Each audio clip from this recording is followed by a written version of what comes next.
God, is this entire episode going to turn into a vent fest? Yeah, why we're learning that we don't like Hanoi. Apparently, that's what we're learning. That's today. not true. It's just hard. It is hard. It's exhausting. This is exactly this is where we're at. Where you get to after 5 months. Yeah. I think of traveling straight. It's hard, man.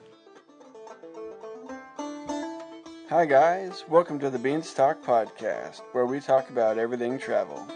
Sharing first-hand travel advice and getting to the bottom of real-life experiences in the hopes to inspire you to get out there yourself.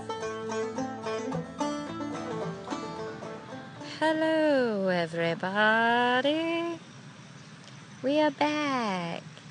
And we're in the middle of a park in Hanoi. It's the Botanical Gardens Park. It's pretty cool. Yeah, set it on the front. How much did it cost to get in? It cost us 2,000 Vietnamese dong, which is the equivalent of maybe 10 cents, right? Not even. Not even 10 cents? Yeah, so very cheap to get in here. And it's nice. It's nice to escape the city, the crowdedness, the smog, even though the smog is still kind of in here. You can't escape the smog. No. Smog. But it is nice to get away from, like, the vehicles and the constant beeping and the motor traffic and all that stuff, so. Kind of. What do you mean? You can still hear it and see it, but but it's, like, away from it. It's faint. Yeah. It's not right in your face. You're not having to dodge motorbikes left and right. So that's pretty nice. Ew, something fell in your beard. Looked like a little piece of tree shit. Oh, okay. I thought it was a bug. I thought it was too at first. The last place that we were was Hoi An, and it was Christmas time. Yeah, it sure was. Mm-hmm. And I think that we were both kind of battling a little bit of holiday blues, being away from friends and family. Just a tad. Just a teens. Especially kind of being reined in slightly. Yeah. Oh, is that not too... Ew! Another one. I'm getting bombed with You're getting bombed with little tree poops. turds. That's weird. They're like little seedlings or something. Oh, it's a bird up there. Is it? What kind of bird? I don't know, but it's directly above me. Oh. Well, we'll keep it interesting. Yeah, we were getting rained on a little bit. And there were mosquitoes, and our room was a bit musky, so it was a little bit difficult. It wasn't the norm of what we were used to around the holidays, which back home is like cold, winter, snow, holiday stuff. So it was a little hard. And then getting back up to Hanoi, we flew by plane. Really short flight. Oh my God. I don't know how many times that's going to happen. These are weird though, like really interesting looking if you look at them. It's like a little coagulation of dust in what looks like a little... I'm afraid I'm going to get shit on. What is that? Do you think?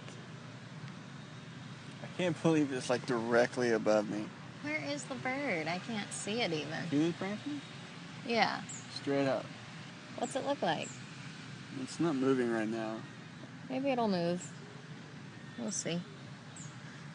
Well, being shit on by a bird is good luck, right? Not if you're asking for it. You're like, please, shit on me. Anywho, we flew back up to Hanoi because I had another dentist's appointment. Are you going to stand over there? I'm good. Okay. Oh, and there are ants all over that seat of yours. Are there some behind me? Yes, there are. Holy shit. Holy crap. Well, we might have to move. Okay, we're going to stop this. No, it seemed to be good at first. But we'll probably have to stop this now and find another place to sit. We're getting crawled all over and shat on. Round 2. Fight. Ready? Yeah. Good to go.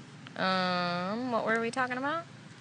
Being in Hoi An Oh, for yeah. Christmas. And then getting back to Hanoi, Yes. where I did have my 5th dentist visit to try to complete my root canal, which was getting just a tad bit on the annoying side, because they wouldn't numb me, and so they would just kind of reopen the cavity that they had created in my tooth and go in there and kind of dig out some more Roots. nerves.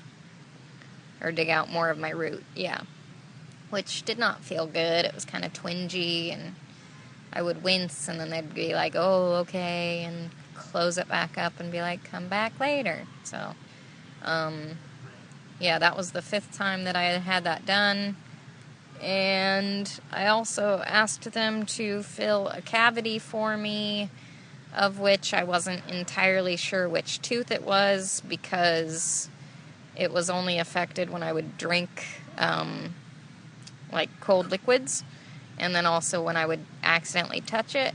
And so they filled, a different tooth. So I still have the cavity, which I need filled, but at least it's pretty inexpensive, and if I want to go somewhere to get it done, it's going to cost me like $12 US. So, not too bad. But yeah. So what did they tell you? What was the verdict after visit number 5? They said come back in 5 days, and we will finish the root canal. Which was what we wanted to hear. Yeah. That there would actually be an end date. Yeah. We totally wanted it to be over with, even though when they sealed it back up, and then after the 5 days, when we went back, I could still feel that tooth. So there was still feeling in it, which I was kind of worried about. And I had asked them to give me numbing agents or an injection of Novocaine. And I think it's Novocaine. I don't know what they call it here, but just to numb the crap out of my tooth before they actually performed the root canal, which they did, which was nice. And so now I'm on antibiotics, and I think I take those for about 5 days. And then, yeah, I think should be it. I think that's it. I think that's all she wrote for the dentist, hopefully. Crossing our fingers. But we're just sticking around until we know it's all done. But what else have we been doing or discussing or figuring out for ourselves? Bouncing around the idea of heading back, actually. Yeah. A lot earlier than had originally planned. Is there any reason in particular that we were wanting to come back earlier? Well, we kind of came up with this idea of getting together a food truck or wagon or cart. Yeah. So we've got a pretty good idea of bringing a certain type of food that is not very common where we're from back home, and selling it out of a cart or truck or wagon. We still haven't decided yet. We're working on ideas. We're working out the details. The deets. Is there anything that you can, I guess, explain or share, which would be your reason for wanting to do something like that? Or what has kind of like led you to feel like that's the route you want to go? I think just the potential, I don't know, there's many reasons. Yeah. I guess one would be the potential for having a food cart in Boise would be a really good area to have it, whereas some cities or towns, I can see it not being very prosperous. How so? Just if it's too small or if it doesn't have a good location or enough traffic, but Boise would be a really good area to do one, and there's a number of other people that, there's kind of a small food truck community. Yeah. As well as we have a number of friends that also do that currently. Yeah. That have one right now. And they're doing really well. Yeah. Or like, say you went to a bigger city and they just have way too many of them, and it's just like another thing, Yeah. Probably be like opening It's hard to stand out. Yeah. It would be like opening up a cafe here in Hanoi. Yeah. There are There's quite just a few. millions to choose from. Yeah. But yeah, so we kind of discussed it. We really enjoy traveling. However, I think we've gotten to the point where we feel like we are a little bit burnt out and tired, and like we don't necessarily see ourselves wanting to, I don't know, it's hard to like want to get out and do shit when you are so tired.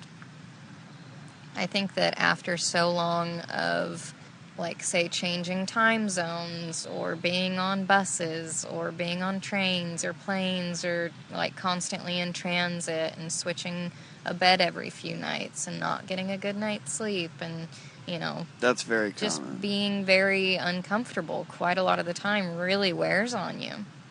Just the budget backpacker lifestyle is exhausting, period. It really is, yeah. You still have ants on you. That was just a little leaf thing.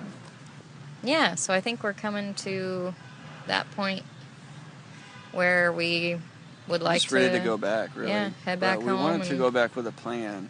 We did. While our original trip in 2015, we wanted to just cover as much ground as possible for as long as we could. Yep. Which we did really well. And this one, we had a couple plans of things that we wanted to accomplish on this trip, which we did. Mm-hmm. And then a lot of it was to get inspiration or some sort of motivation or idea of what to do for our future. Yeah, what do we want to do with our lives, we just didn't really? have a clue. And you can find a lot of inspiration and kind of soul-searching ideas while you're traveling abroad. And we were hoping to do that. And we came up with this food truck idea and just kept bouncing back different elements and factors and, you know, options for it, and just getting more and more excited. And it all just clicked. Yeah, there's over so and many over with things. every little idea, and it just sounded better and better, and we were getting more and more excited. Yeah, it's something we're really comfortable with. Yeah, we both know food really well. This would also be a business that would be for us. It wouldn't be just going and getting another job and working our ass off for someone else or for some other company. And it would also give us the opportunity to be mobile. Yep. So we could, you know, we're not stationary, we're not stuck to, you know, a building. We'd be on wheels, so we could go to, you know, festivals or different towns, or if we just need a break from, like, Idaho, even just Boise, from, you know, or one wherever. side of town to the other, or whatever. True. It's just moving. Yeah. It's kind of like what we're doing now, but it's like that's your job. And when you do feel kind of stuck, you can just pick up and go. Yeah. So it's pretty nice. I think, just all the factors kind of, like what you said, just kind of fit into a puzzle that kind of seemed like it works, you know, for us. And we had kind of had the food truck idea years ago, but we just didn't know what we wanted to do with it. Yeah. Or if that was really the one that we wanted to stick with. We had a bunch of other ideas that were completely different from, you know, food or something like that. This being one of them, the podcast, our website, online presence, getting an albergue opening. Yeah, on the Camino. There were a lot of ideas that we were kind of, you know, throwing back and forth. And too many ideas. Yeah, a little bit. But none of them really seemed 100% right, you know? Yeah. I think. And even though we really do enjoy doing this podcast, and that's something I don't think that we're going to be giving up. We're going to keep going with it because we have way too many stories to keep telling. But I don't see necessarily, unless like we all of a sudden gain like 5 million followers and we can actually start making money off of this, I don't see, you know, this as being our 100%, you know, sole earnings or what we're going to do with our lives. But that'd be nice, though. It would be nice. So, but we'll put that out there.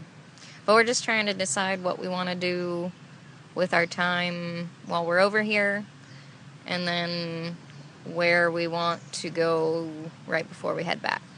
Because since we're out and about at the moment, we want to utilize that we are out and about while at the same time not spending too much money. Yeah. Because once we do go back and get things rolling, then we're going to be tied down for a while. Yeah. I think we'll be pretty stationary for a while, which isn't a bad thing. Not at all. But while we're out now and a bit liberated from practically everything. Yeah. No strings. Yeah. So we would like to do a couple things before we head back. For sure. While we're still also keeping in mind that, we're still pretty fucking exhausted. Yeah. Yeah, trying not to spend everything that we have left. Yeah, totally. So we need to come back with some money, at least. But yeah, so that's kind of the new news that we've got. New news. But I would say with what we've been doing recently, our little categories that we had mentioned on our last podcast, as far as some stuff to talk about. One of our categories was, okay, what would be your... Should I actually time you? 30 seconds? What? Your vent sesh. My vent sesh? Yeah, this is something that I think everybody needs, is to do a good vent for 30 seconds. All right. All the stupid kids in hostels that are ignorant and non-respectful for everyone else that are sleeping or trying to stay there and don't know how to travel in a hostel or just be in a hostel, with them making a mess because they're young and dumb and can't even pick up after themselves. Fucking can't stand it. And then there's the people at not the stores, like restaurants, when you go up and you look at their menu that's out front, and they just come within inches and fucking just stand there and hover looking at you. 30. Good job. Did it feel good? A little bit. Yeah? It was a bit, What? I felt pressure to get it all out. Oh, okay. Was Ready? 30 seconds not enough? Go. Oh. My vent sesh is about the dentists and when there's language barriers and you try to ask them to complete something on your tooth and they're telling you, yeah, okay, come back another time. And then you come back 5 or 6 more times and they fill the wrong tooth and they're not, as nice to you when you're leaving. They're like, pretty much, get out. And, yeah. Oh, also, people in hostels who spray really, really, really stinky perfume or cologne. Time. I can't breathe. Yeah, it's hard. That's like, I do feel really pressured to get out. 30 seconds is not very long. No. But it did That's feel all you kind of get, good. though. I'm sorry. Yeah, oh, that's good. Shut up. We're moving on. Ew, okay. That reminds me of what we kind of came up with. So, we noticed that while you're traveling, and, there are things that bug you and irritate you, just like no we just more expressed. venting. No, I'm explaining something. Don't. Ew. So when these things arise, for Carl and I, we have each other to, vent to. However, sometimes it's not the most fun to just hear venting constantly. And so Really? Yeah, really. And so we both decided on a little, key... What was it? A phrase? Like a key phrase to use when we feel like the other person's venting a little too much and it gets to the point of, bitching and, negativity and you're like, oh, my God, I really can't hear any more of this. But you don't want to be like, hey, shut up, So we came up with a little thing that we say to each other now to help it, so we can each realize when we're both maybe going a little bit over our limit of bitching, which is, do you remember it? Do you? OC or something? Oh, yeah. You're being a little OC. You're being a little OC, which is... an acronym for over-complaining. Yeah, that's good. Without saying, hey, you're being a whiny little bitch, you need to shut up. Yeah. Because that's not going to help anyone. No, that's just going to piss us off That's just more. shutting the other one down. Exactly. And basically saying, shut up, you're being a whiny little bitch. Yeah, so this way we can just be like, hey, it's getting to the point of OC right now. And you'd be like, oh, okay, that's what I'm doing. At least it sounds like a good idea. We'll see how it goes. I know, we haven't really actually tried it yet. But I'm sure we'll get there. Give it time. Okay, so what the fuck was that experience. Funnily enough, it's something very similar to what happened in Hoi An, which was this big dresser thing on a motorbike. Except it was a bit different. Whereas the ones we saw in Hoi An were huge, they looked like just cheap wood.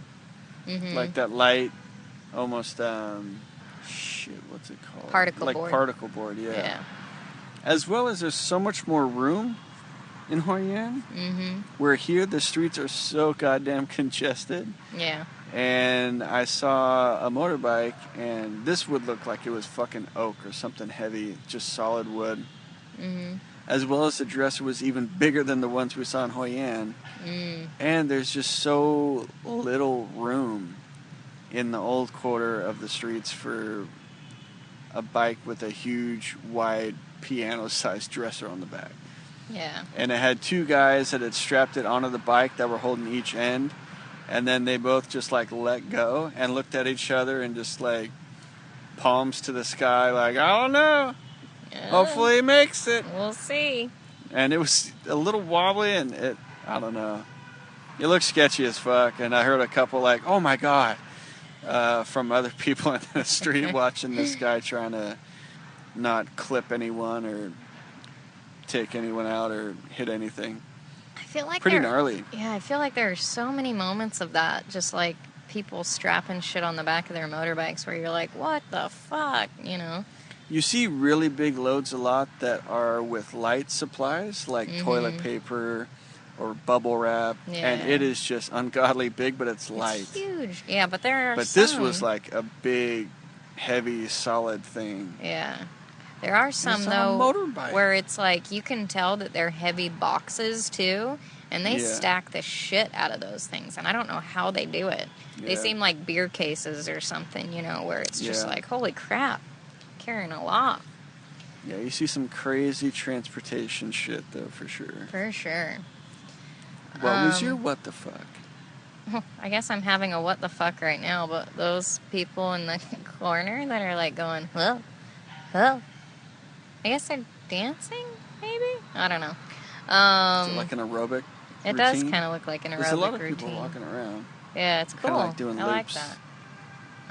Let me see. A what the fuck for me was probably the cutest what the fuck I've had on this trip. Detail. But there were these two little dogs. Maybe three. No, there were three little dogs that these two guys had at the lake yesterday when I sat down on a bench and I was just kind of soaking up some sun. But they were, I think they were Pomeranians, all of them, but they weren't like fluffed out. They were kind of trimmed down, and then their faces just looked like little bears. And all of them had little shirts on, because that's something about here in Hanoi. All dogs, or not all of them, but a lot of them have shirts and jackets. Yeah, they're all dressed, which is so cool and cute. But these three little dogs were just like rolling around in the grass and playing with each other, and they all had little cute shirts on. One was like a little yellow SpongeBob shirt. And yeah, I just like noticed people gathering, and I turned around and there were like these adorable little dogs playing, all dressed up. It was pretty cute. But it was like a what the fuck? Oh my god! Okay, so what's been something that has made you uncomfortable lately? What has made you push the limits of your box of comfort? Honestly, not much since the last time. I know. It's weird. I think because we've been in one place that we're definitely familiar with because we've been here so long. Not much has kind of come out of the blue or surprised us. I'm going to just stop you there, though, because it's funny. I think while you're traveling, you really get comfortable with the uncomfortable. Because I would say that you just barely, not even 20 minutes ago, had an uncomfortable experience. The toilet thing? Yeah. I mean, just, It wasn't uncomfortable. It was disgusting, but I Yeah, wasn't right? like, oh my God, what am I going to do? Well, you didn't walk in there and go, oh, yes, a lap of luxury. Let me just sit right down. But no, you expect that. Why? Because you're in Asia. No, Southeast Asia. And you're just, Yeah? I think you're just comfortable with the uncomfortable. Anybody Maybe else, I am. I don't know. I would say anybody else just traveling from the States who are familiar and accustomed to Western-style bathrooms probably would feel uncomfortable walking into that scenario, don't you think? Having Yeah. not been in Southeast Asia. Maybe. I feel like this should be explained, but it's gross. I don't know. Maybe not. Say it. Sure. I mean, Alright, this so is part of travel. I had to pee really bad, and we got to this park, and it's like, let's find a place to record. And I was like, I need to pee first. Yeah. So I found this bathroom tucked away in the corner, and there were 2 stalls. I looked in the one, and on either side of the toilet was just piled high with like cardboard that looked disgusting. And then the toilet itself had the seat half ripped off but half connected. Mm-hmm. So like the 2 bolts connecting it to the seat, one was off and it was all cockeyed and broken. Mm-hmm. And the bowl itself was completely covered in dried shit. So it was just a mess. Like someone just died in there and then no one else wanted to clean it. Ew. Like someone else walked in and was, fuck that, I'm not cleaning that, and just left it, and that's the way it's been for about 20 years. See, so that just gave me chills. I would feel like that would probably make some people uncomfortable back home, don't you think? And we're just kind of used to it. We're like, oh yeah, another shitty toilet. Okay. It was a god-awful mess, and it was clearly like it had been there a while. Oy. So I just used the other one, obviously. Yeah. Mm-hmm. But yeah, I don't know. You see a lot of disgusting shit that kind of numbs you to it. Yeah. I think after seeing, gross scene after gross scene after gross scene, it's just kind of like the norm, and it's less shocking, and you're more accustomed to, oh, another gross thing. What no surprise. That's what I was saying. Yeah, you're just kind of more used to it. Your comfort zone widens. Or you just adapt to where you're at, Yeah. At least as far as what's typical for Southeast Asia. Yeah, for sure. I don't know. For me, my comfort zone, it's so funny too. But it's like, I go in and out of times of being very sociable and really wanting to, get to know people and asking them where they're from, what's their journey about, I don't know, just hearing other people's story. And then sometimes I don't want to talk to anybody, and I don't want to hear your story, and I don't want to hear where you're from or where you're going or whatever. I kind of want to be like by myself and on my own and just kind of have a reprieve from like having to be around people and talk to people. Because I don't know. I feel that a lot. I go in and out of about me? Ew. This is what I travel with. Shut the fuck up. You're about the same. We're so similar in this sense, I think.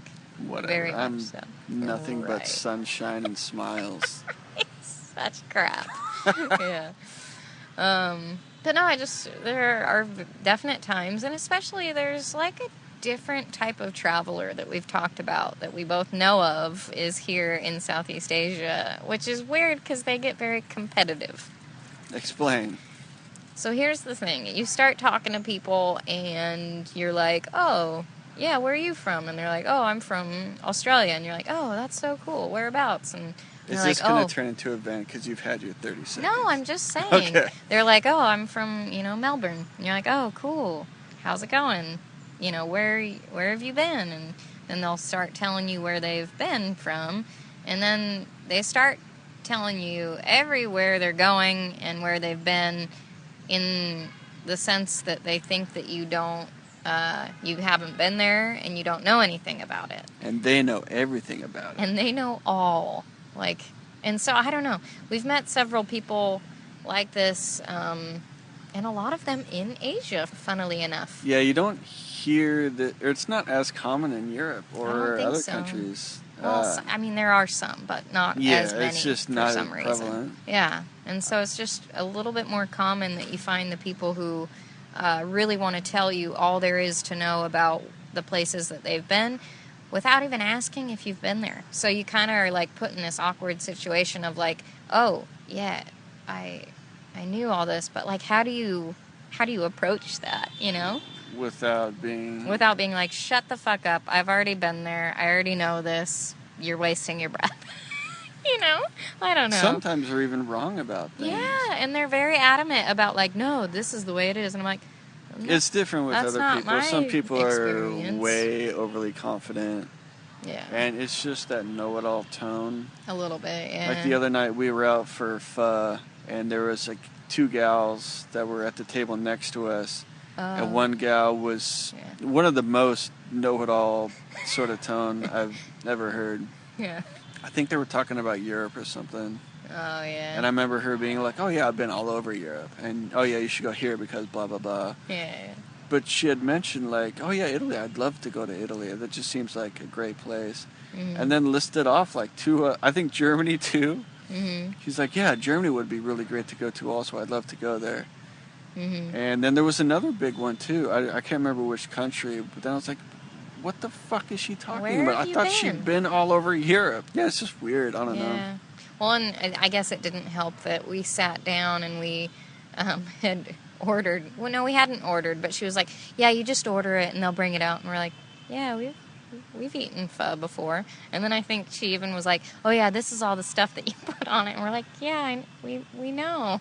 You know? Yeah, I know how to order a bowl of pho. I know, Jesus. it's weird. So I don't know. It's just like it's this. weird when people are seemingly, they're trying to help you out Yeah. if you look lost or something. Yeah. Versus they just want to tell you to be this weird ego trip person that's it's bizarre. just thinks they know more or everything. So we did get off on a little bit of a tangent, but the thing is that for me, I feel like just being in hostels a lot because it's the cheapest, route to go here in Hanoi. It's been pushing me out of my comfort zone being around people.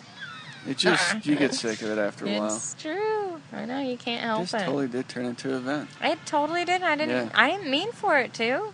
But that's real though. That's me being out of my comfort zone. Honestly, that's been pushing my limits. It's been one of my big issues since the last podcast. Yeah. Because we did have a couple of private rooms for a little bit. Yeah, it was nice. So we were away from the crowd. We had our own privacy. We weren't in a dorm room with a bunch of other people. Yeah.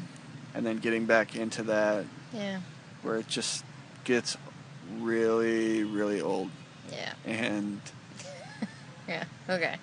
So we're gonna move on. We're gonna move on. Yeah. But that's all right. Let's put a period on that and get to the next. So this week I learned, or today I learned. What did you learn today or this week? I don't know. Maybe that I'm ready to go. I think also with this food truck idea really has me excited to go back. Yeah. I think before I was really tired, exhausted on many levels to where I wanted something else, but I didn't know what. Or did I want to go back? Did I just need a break? Do I just need my own space? What the fuck? I think there was a lot of, I don't know what I want right now. I just needed something different. Yeah. So I think this idea with the food truck was maybe what I learned is what I want or what I need and what I want to do. Maybe it's just, the light bulb of an idea that I'm excited about. For sure. Is what I learned. Yeah, that's a good one. Yeah, I would say for sure that, for me, I think that I have learned that stability, I think, is something that everybody needs. And what sort of stability? Just as far as like routines, things that you can do for yourself and your body and your mind and your soul. It's just like, I think that everybody needs a little bit of stability in their life, and to be constantly just kind of what feels like put through a whirlwind of, you can't depend on one thing which is kind of travel lifestyle. I guess not necessarily. It's just, I guess for me personally, I can't have too much I can't have too much routine while I'm traveling. It's about balance. It is about balance. Isn't it a little bit of both? But I have such a hard time keeping a routine and balance and taking care of myself, I think, while I am traveling. So for me, I really do miss the stability of having somewhere where I can get a decent night's sleep and somewhere that I can, get up at a certain hour and maybe do some exercise throughout the day or have a decent, solid meal at the right time. And I don't know, it's just, I've learned that I don't feel like I can take care of myself as well while I'm traveling. And that's just me, I think that I need the stability of staying somewhere stationary to really focus on taking care of myself. I think a lot of it has to do with those certain comforts too. I think it does, yeah. Where it's exhausting. It's weird, there's things that are exhausting that you wouldn't normally associate or expect that would exhaust you with, like living out of a bag or like you would take a shower, but then you would get out and you just wouldn't feel clean though. Well, because the shower sucked, the towels sucked, the room was dingy, and you just felt unmotivated to do anything. It's like I don't know, maybe for me, and then getting into stinky, sweaty clothes. Yeah, I don't know. I remember getting back here and then taking a decent shower. Yeah, that was and how much better shower. I felt. Yeah. And it was crazy the level of just my mood was after even just like a nice shower. But then it's like you also slept in a bed that was a bowl and your back was fucked. It fucked up my back for fucked. like almost a week. So that's hard. Yeah. Like it literally you're like trading it would hurt one to walk. comfort for another. Yeah. So and it's then that sucked, and it took me a while to get over my sore back while also sleeping in this Papasan bed. Yeah. So I don't know. God, is this entire episode going to turn into a vent fest? Yeah. Why we're learning that we don't like Hanoi. Apparently, that's what we're learning. That's today. not true. It's just hard. It is hard. It's exhausting. This is exactly this is where we're at. Where you get to after 5 months, I think, of traveling straight. It's hard, man. Like, it's not the lifestyle that people make it out to be. And it's funny. I remember on the last trip after 18 months, being like, I don't. Once we were done and back, and thinking, I can't do that again. No. I don't have it in me. No. That's just, it's so physically and mentally exhausting. I could never do that again. Why did we And then we were back, Yeah. and once we were working again, and I wanted to get out and travel again, and getting really excited, and I was like, I wonder how long we could go again. And I was even thinking, we should like at least a year or something. And it's like you forget. You do. And then we got thrown back out into the whirlwind of budget travel. And after, I was good for maybe like 4 months or so. This time around? Yeah, this time around. Yeah. And then it was, about the 4 month mark, maybe 4.5. Same. And then I just hit a wall and was just like, fuck. I can't imagine if, we were to do the same allotment of time to where we had another year from, it'd be even more. It'd be like 13 months more of this. And that just makes me want to shoot myself. No. Yeah. Not really, but there's no way. No. It's like hard, I'm ready to go in like a month, 2 tops. Yeah, for sure. Very clear reminder of the level of exhaustion. It's some of those lessons, that you have to learn more than once. I think this has been one of those. Yeah. Where it's like, for us, physically, mentally, spiritually, I can't handle more than maybe 3 or 4 months of traveling at one time. When it is this kind of traveling. Yeah. Yeah, if you could do that a year or every other year even. And it's funny because I think for us, we were still toying with the idea of let's do some house sitting, let's do some volunteer work, let's do that and stay stationary for, a month or 2 at a time. And then it would give us a sense of, those people are totally making out on that ant bench. Oh, their face. Her They're shirt is up. Huh? Oh, they're getting busy. They're going to be covered in ants and they don't even know it. That's where we just came from. Yeah. Anywho, what was I saying? I got totally distracted. I totally have got no distracted idea. from Makeout Sesh Antville. Probably more whininess about traveling. Shut the fuck up. I'm guilty of it, No, I'm too. dead serious, though. Yeah, I think it's just our... What is crawling on me? I don't know. Our revelation of where we're at Yeah. physically and mentally with... Oh, yeah, we were... I returned there. We were talking about staying stationary for a bit, and then that would be a way for us to stay out here longer and, kind of travel further and extend the trip because it wouldn't be costing us as much. So, which I think still was kind of like what we had thought maybe up until we had this idea. Like, I really did not plan on coming home anytime soon. Yeah, we had this less than a week ago. Yeah, until we had this idea to do the food truck, and I was like, holy shit, let's get home, let's start this thing. Yeah, that's there's our opportunity right there. Yeah. To go back with some cash still and kind of hop on board with this. Yeah. We obviously slept on it, still liked it, loved it. Yeah. Still brainstorming and writing down ideas and are all for it. Yeah. So I think that kind of like what we were saying before too, it's not going to mean the end to our travels. It just means that we're starting something that we feel might cushion our future as far as giving us a little bit more comfort. It's pretty exciting. What would you say are some tips or tricks that you've learned within the past week or two? Some new tips and tricks? Yeah. Do you have any off the top of your head? I'd have to think about that. Yeah. There was one, so yesterday... Yes. Yes. What do you mean? Did I lisp?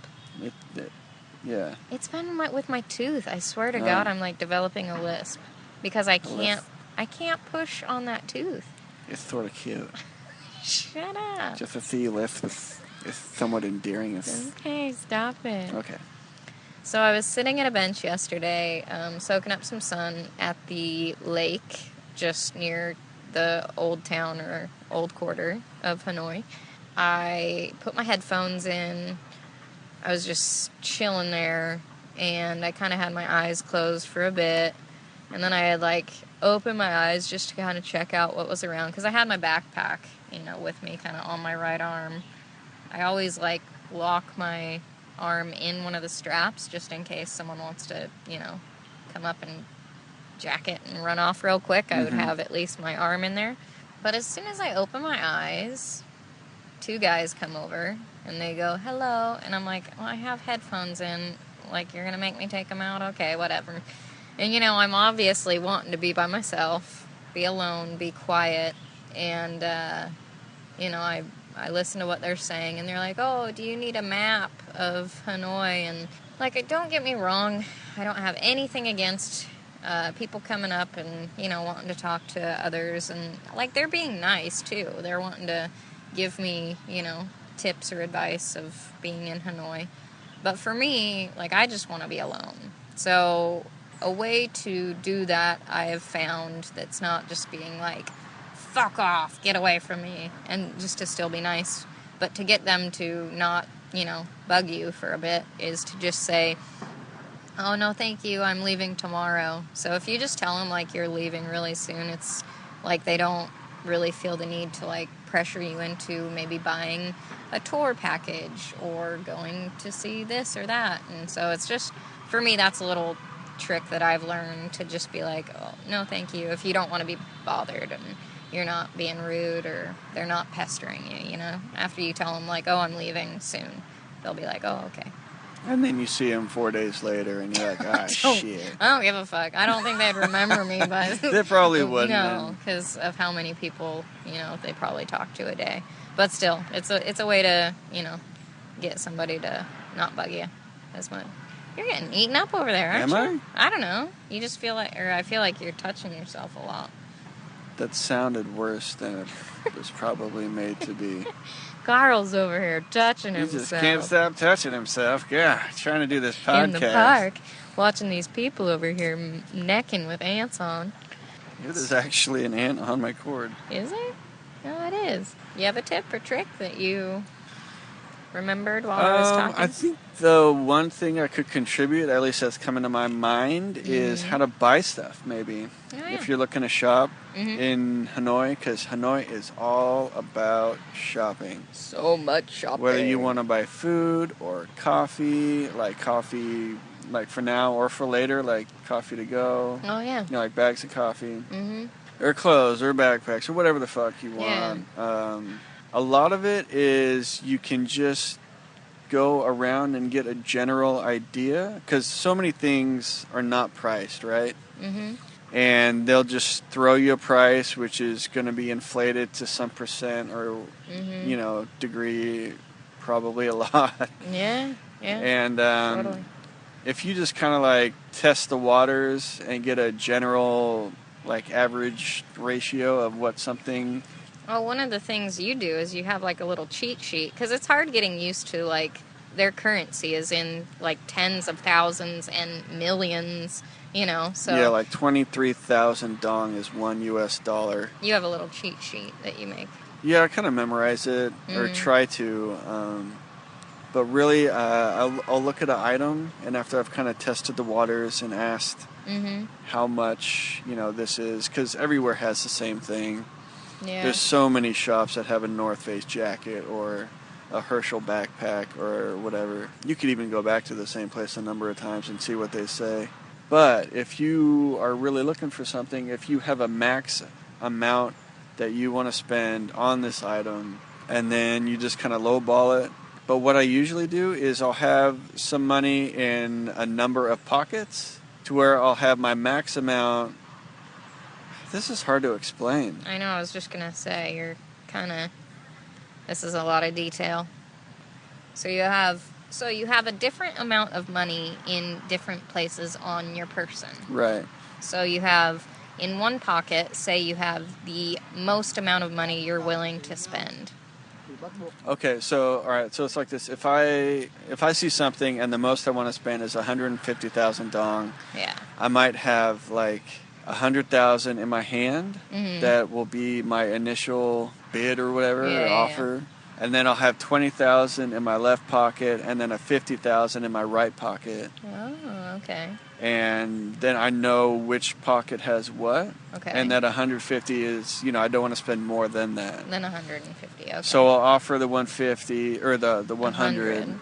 And then if, whoever's not going for it, it says 200, I'll do 120. I might even have like two 20s in my pocket, so I could say 140 or 150. But a big thing too is if you have a certain amount, if you show them the money or like go to hand them the money, I think it gives them more incentive to want to let it go when the money's so close and visible. Yeah. And also, really, a lot of it is they can read if you really want this item or not. If you kind of act like you don't give a shit, then I feel like they really want to let it go if they can. Yeah. But if you really want this item, then they can read that, and they're going to get more out of you than you might want to let go. Yeah, I've had a lot of times too where it's like I'll say no, and like I'll start walking away, and they like really then at they really that point they really drop the price, and they really want to give it to you. Or they'll ask you, like, well, how much do you want to spend on it? Yeah. And then you can really lowball them, and sometimes they'll let it go if they can still get for sure. A good amount for what they consider. Then and the prices you can really score a deal. The prices are always fluctuating, like changing throughout the day too. So you could just go there late at night, just end so of the many night theories. sale. There's so many different things. It's like when they first open, I've heard that people are willing to let it go for really cheap because it's like a good, karma for them for the rest of the day. Oh, if they let something go for really cheap, then it's or for like the last item of the day, it could be like, they're practically closed, but if they can make a little last bit of money, then they'll let it go for cheap too. Yeah. So I don't know. There's a lot of theories, a lot of tricks. Yeah. I guess really to see what works for you. All right. What are some weird encounters you've had with people? Nothing. No, I guess there was kind of a weird one. It was yesterday. We kind of got in a little tiff and split up for a few hours, and kind of parted ways at the main lake. And so I just kind of walked around it by myself. And these two, I don't know if they're local, but they had like no English skills at all, like to the word. It was all hand gestures to the point where I didn't know what they wanted at first. And I got to the point that they wanted a photo, and I thought at first they wanted me to take a photo of both of them, which is not uncommon. No. I went to grab her phone, but she didn't want to give it to me. Yeah. And then I was like, well, what do you... I don't understand what you want. Yeah. And is it, oh, you want me to use her phone to take a photo of you? Or I didn't get it. And then I found out that they wanted to take a photo with me, which is... It's not like it's never happened, but it's kind of weird. It is weird. You know, I don't know if they think I look like someone. Maybe. So basically, the one took a selfie with me, or yeah, like 1 or 2 selfies with me, and then the other one wanted to do the same. And so yeah, she took a couple photos, and then they're both looking at the photos, and then the one wanted to take a couple more, and she put her arm around me, and I'm always a little leery of that anyway. I'm very conscious of like my wallet and stuff at these points. Yeah. Which is a good tip too, because I've heard this is pretty common for drunk people in like Barcelona. You know, girls get really flirty and touchy, and next thing you know, your wallet's gone. Yeah, that wouldn't be good. I almost just like hover my hand around, you know, my wallet. And, I mean, everything was fine, and they just wanted the photos and gave them high fives and parted ways. That's funny. Yeah. You know what's weird, too, I just thought about now, is their hands were so goddamn calloused. What? Yeah. They're like these young, pretty Asian girls, and I high-fived them, and I was like, Jesus Christ. Hard workers, what do you man. do? I don't know. So, yeah, their hands they're rough. I was curious, but, yeah, obviously I couldn't Ask them. get, you know, to the conversation level beyond you grab their playing hands. charades. You're like, why is it so rough? They're like, fuck you. That was, I guess, a weird encounter from yesterday. What about you? I guess your encounter kind of reminded me of one that I had the other day that we were eating at that place that had the 2 Irish gals that were sitting on the inside of the table. I'm trying to think. Oh, I got like chicken and rice, and you got like a pho bowl. The spiciest goddamn pho. Oh yeah, you were that was my sweating fault, your though. ass off. I was sweating it up. There was a small kid that kind of appeared to the left-hand side of me, and he was just very, you know, confident, and he was from England, I found out, so he spoke English, and he just asks me, you know, hi, where are you from? But in an adorable English accent, and he was a really cute kid and everything. But it's funny because it's like, I think when you have traveled for a while, like what Carl was saying, you're very aware of like, is this person trying to rip me off? Are they trying to get my, you know, wallet? Or because he had parents that were behind him, you just never know, you know. So we've been in situations in like Cambodia where I felt like kids could have easily tried to pickpocket me, and that was like their job. Like they were trained to do that stuff. Here in Vietnam, you also see kids going out and like selling stuff, you know, on the streets, which is kind of very weird because that's not something that you see like back home. Kids of like ages 5 working. Yeah. So for me, I was like, well, this is really weird that my very initial thought when this kid comes up to me and approaches me and is being nice and like talkative and interacting with me, I'm like, is he, you know, like I reach for my like little fanny pack and like try to cover it and make sure that like my pockets are all empty and stuff. So it's just weird, you know. No, it's to be on good. Guard, you know. Yeah, it's good, but it's also like that's a very weird reality to have, whereas back in the States, that's not the case at all, I don't think. At least where we're from. Yeah. There are definite many places in the U.S. where you got to watch everyone. Yeah, but I'm just saying back home, that's not a thing. in the safe Truman Show of Boise, Idaho. Yeah. What would you say is something that was an unrealistic expectation that was not met? Oh, honestly, it's been accommodation. Mm-hmm. So we just had our 15-year anniversary, which was New Year's Day. Whoop, whoop. Whoop, whoop. Ew. I'm just kidding. Whoop, motherfucking But whoop. we decided to kind of spoil ourselves with a nicer place for 2 nights. Spoil. We'll get there. I know. As well as with the kind of letdown from the last place in Hoi An, which was one of our favorite places from our previous trip 3 years ago. So we found a place that was nice, private room again, out of the dorms, away from the crowds. Yeah, In the photos, it looked great. it looked immaculate. It looked really amazing. nice. We were like, oh yeah, we're really splurging now. What was it, like $27 a night for the room? It was like 28. I think it came to, with like the deposit and all that, it came to probably 30 a night. So still not too bad, but pretty up there for Well, it's like 15. Hanoi standards. Yeah, 15 a piece. Where, as in like the place that we're staying at now, it's like what, 7? Yeah, it's like $7 a bed each. It's double than what we're used to spending. Yeah. So we get there, we check in. The gal's really nice at the reception. Friendly. Yeah. Then they take us up to our room, and it is just a fucking cave. It's a hole in the wall. There wasn't even a window in the room. No. You couldn't see outside. The bathroom seemed like it was a closet at one point that they just transformed into a bathroom. Mm-hmm. And they put like a clear glass wall. To me, it was the dirtiness. Like if you're going to have white walls and like bright white walls, Maybe scrub try to them. keep them that way, yeah. Yeah. Because these were like right underneath the TV, you could tell like someone was sitting at the edge of the bed and they had their dirty ass toes just like scuffing Or up the shoes on or entire something. wall. And so it was just like, little fingerprints or footprints or whatever all over the walls. And also, Kinda the room gross. that we thought we were getting was pretty spacious. And They called it the Superior Deluxe it was Suite. not deluxe. It was not either of those two things. No. So it was There very... was almost... Yeah. It was hard to get into the bed. There was so little room. Mm-hmm. So, yeah, but the bed was nice, which was a nice change of pace after Mm-hmm. our bowl beds in the hostel Yeah. from the previous stay. So at least my back improved. Yeah, true.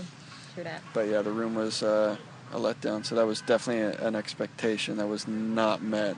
Yeah, but it's when you adapt. I would say, so with some of the things that are similar here in Hanoi to back home, but still very different from what we're used to. The one that I could think of was they eat corn on the cob here, which we eat back at home, but instead of maybe throwing it on the barbecuer, which... Or boiling it. Or boiling it, yeah. They eat it a different way. And there are these women who have these little cooker sets, or whatever they are. They're like little metal bowls, pretty much, that they basically just sit on the street or on the sidewalk, but just on the ground. Did you have something to say? No, keep going. No? Okay. I thought your butt interjected. But yeah, they just sit it on the ground and then they like start burning up these hot coals and they start roasting. They fan it with their little Like a fan, bamboo and fan. yeah, and they start roasting the corn just straight on the street. So, and then it's from Like 10 inches off the ground. not even off the ground; it's on the ground, like what was that? And Okay, but yeah, it's literally like the little container that they have yeah, the it's like fire a in. cast iron bucket. Yeah, it's on the ground. Yeah. The corn might be 3 or If 4 you inches guys off if the you ground. guys saw the condition of the streets here, I think you get more of a sense of what Why our we're like, emphasis oh my god, is it's on the of ground. on the ground Yeah, because they're fucking filthy. it's gross. There's just shit smears and Oh, yeah. trash and Smells disposable and food and people Liquids, whatever there is. I mean, you name it, it's on the ground. I mean, I am so not a litterer person. Like, I will go out of my way to find a trash can. For anything. For anything. For, like, gum, a toothpick. Oh, totally. And so here, it's literally, there's trash all over the streets, and I just throw my trash in a pile of trash. That's because I know it's going to be picked up. That's just their system. But that's though. the system. It's not like you're littering. Yeah. Oh well, everyone else is, so I should too. It's just it's like that's where how you get rid of shit. Because Yeah. they have people that come with these big carts on wheels, Yeah, and totally. they pick up all the shit on the side of the That's road just and the way clean it it up. goes. Yeah. But so yeah, it makes for dirty fucking streets all the time. Yeah. Yeah. But yeah. So they kind of shit where they eat. They Isn't that a shit phrase? where they eat? Don't shit where you eat. Oh yeah, that's true. You know. Yeah, but they don't shit. No, they don't use the bathroom. Yeah. I've seen a kid do that though. Where was that? Remember? I thought that was I think in we were heading to the Thailand. dentist for visit number 3 or 4. I don't remember, but Oh yeah, that's true. there was a kid that just like walked over to a tree and whipped out his wiener and peed. Yeah, that's and then more it's cute, like- though. Yeah, it's totally like the mom was even like, "Hey," and it was already too late, and the kid was Yeah. done. Yeah. It was just funny. That's just something I've noticed. Anything for you? Same, but different? I mean, there's many differences, but as far as same, I think it's just the level of shopping, which I kind of touched on earlier. Yeah, don't start that again. That it's just everywhere, and for the most part, very small spaces. Mm-hmm. And yeah, there's just shopping everywhere. Consumerism capital. Mm-hmm. So, I would say my wait would be... Oh wait! I remembered from last time I had said something about a certain individual who I didn't know if they existed or not, but it just like came out of thin air in my memory. I put the two names of Jeff Corwin and Steve Irwin together, and I called them Jeff Irwin, and that's not one person. Those are two different people. But I was right. But they are real people. But Jeff Corwin is a real dude, and I totally forgot it. But this is weird that it even just came out of nowhere. I could not had... Oh, motherfucker. Okay. Well, we're almost done. It's getting a mosquito hour here, and I'm getting Bit up. bit. So... We're in a park, y'all. It's humid. And the sun's going down. Bit in the side of the head. But yeah, this Jeff Corwin dude is a real guy. And he's basically like the U.S. version of Steve Irwin. So, there you go. I was right. Woohoo! 10 points for Whitney. No, it's just weird that I couldn't tell you the last time I thought of that dude. Or saw his show, or him doing anything with, like, animals. But, yeah, kind of weird, but cool. Our brains are fascinating things, my friends. Alrighty, well, exciting news. We're heading back home here pretty soon, probably within the next month or two. What would you say, closer We're to still 2? in the process we're of trying to figure planning that all out Yeah. and seeing how to get back. Mm-hmm. But basically, it's It's in the from near here to future. Bangkok, and then probably be in Bangkok for a little bit, which is totally fine. Yeah. I'm glad to be going back and getting another last fill of Thai food. Seriously. And then to London for a bit, since that's the cheapest Route exit home. point Yeah. to get into LA. Mm-hmm. And then LA to the Gem State. We're going to try not to walk another Camino before we head home, but we can't guarantee anything. Yeah. It's something that's like, can we get another Camino in there before we head home? Oh my God, it's 60 degrees and Holy sunny in crap. Spain right now? Should we do this? That sounds very perfect. Yeah, so... Nothing but sun and... We've been toying with the idea, and you know how we are with Caminos and walking and A all wee that bit nature obsessed. stuff. We're a wee bit addicted, so we'll see if Yeah. that ends up happening or not. We have options and plans, so we'll see what... Or we're what still on that budget. What we land on. Yeah, so... Big Alright. plans, though. Big plans, Big big plans. exciting news. All right, you All right, guys. let's wrap Thanks it for up. listening. fuck We're going out to of get this out of park. this park and try not to be eating on our way. So, see y'all later. Later. Bye. Little bitch got me right in my hand. In your hand. If you liked what you heard, subscribe to our podcast. If you feel inclined, leave us a comment or review, tell someone you know who might enjoy to have a listen, and feel free to share on your choice of social media. If you want to know more about us or see any photos of our travels, you can check out our website at trailofbeans.com. We also have a Facebook page where you can follow us on our upcoming adventures and get updates along the way, which can be found by searching @the Bean Trail. If you'd like to support our travels and help ensure the continuation of this podcast, you can do so by contributing through our Patreon page. Just visit patreon.com and search for Beanstalk Travel Podcast. Each donation is greatly appreciated and gives you an inside look at a day in the life backpacking abroad. We'll be back next week. Same beans. Same pod. Cat.